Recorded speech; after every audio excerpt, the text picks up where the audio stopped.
बाकी आहेत ते बाकी असतानाच तुम्ही आपला उमेदवारी अर्ज मागे घेतला आहे, नेमकं काय कारण?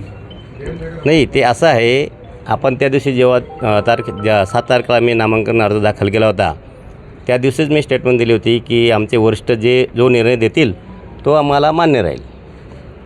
त्याच्यामुळे वरिष्ठांचा निर्णय आला मला 10-11 वाजता. आणि हे जे डिस्टन्स आहे साधारण नाशिक ते पारोळा 3.5-4 तासाचं, थोडा वेळ लागला यायला. आता तुम्ही माघारी घेतली? हो.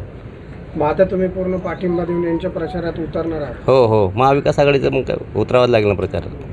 पण बराच उशीर केला, वाटत नाही का पण माघारी घ्यायला? हे उशीर केला म्हणजे शेवटच्या दिवशी निर्णय घ्यावा लागतो ना. वरिष्ठांचा जोपर्यंत आदेश येत नाही तोपर्यंत आपल्याला काही करता येत नाही. वरिष्ठांचा आदेश नसल्यामुळे तुम्हाला एवढा उशीर लागला? हो.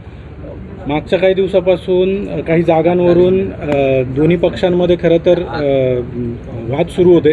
आता नेमकं वरिष्ठांकडून काय सांगण्यात आलं होतं तुम्हाला? नेमकं वरिष्ठांकडून असं सांगण्यात आलं की आपला शेवटच्या दिवशी जो निर्णय होईल दोघांचं कॉम्बिनेशन करून ते आपण ठरवू.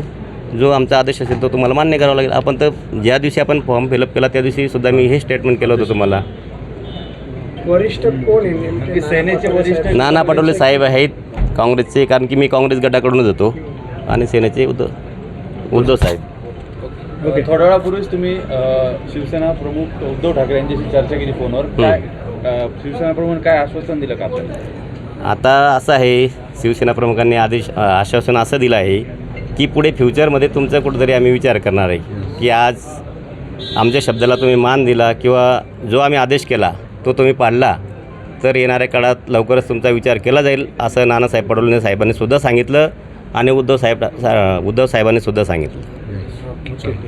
ओके. एबीपी माझा, उघडा डोळे बघा नीट.